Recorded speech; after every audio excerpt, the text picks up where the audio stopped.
I hate hiking in the winter, but my friends still make me do it. I always bring a hot pack in my pocket because my hands get so cold, and I always bring a cold pack for the bruises when I slip on the ice. I truly was not born for this. These packs do opposite things. One warms my hands, the other cools my bruise, but both work the same way. When you snap them, chemical reagents mix and react. The first law of thermodynamics tells us how much heat is released or absorbed in a reaction, but it doesn't tell us if the reaction will happen. For that, we need the second law and free energy. This is Real Chem.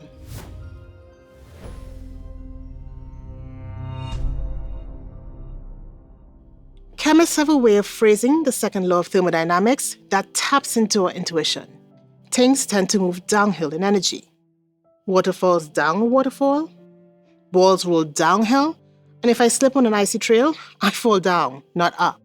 But the tendency of systems to move to lower energy is only one of the driving forces in chemistry. The other driving force is from entropy. To preserve our intuition that systems move downhill, chemists combined energy and entropy into a single idea: free energy.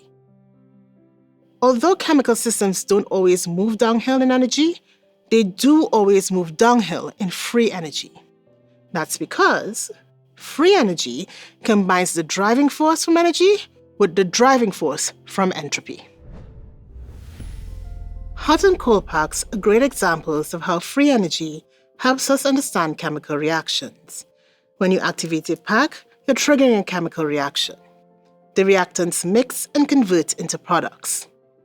The heat associated with a reaction occurring at constant pressure comes from changes in a quantity called enthalpy. But here, we'll just refer to delta H as changes in energy so we can harness our intuitions. In a hot pack, the reaction releases heat, warming my frozen hand. In a cold pack, the reaction absorbs heat, cooling down my bruise. But where's the heat coming from or going to? The first law of thermodynamics tells us that energy is conserved. It can't be created or destroyed. That means the heat involved in a hot or cold pack has to come from somewhere. And that somewhere is the energy of the chemical species in the reaction. If their energy changes during the reaction, heat is either released or absorbed. For the hot pack, the reactants start with a certain amount of energy. When they convert to products, their energy decreases.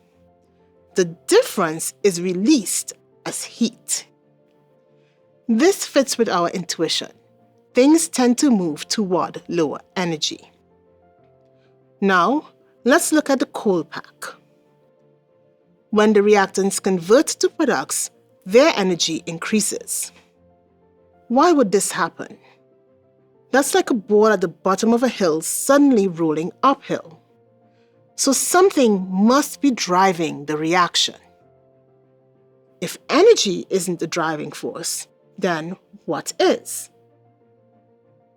That's where entropy, delta S, comes in. Entropy is the other driving force in chemistry. If it weren't for entropy as a driving force, cold packs wouldn't work. Since reactions can be driven by either energy or entropy, chemists combine both forces in a single quantity, free energy, or delta G. For a reaction to happen spontaneously, it must move downhill in free energy. If a process lowers energy, that contributes to making delta G negative. That is our energy driving force.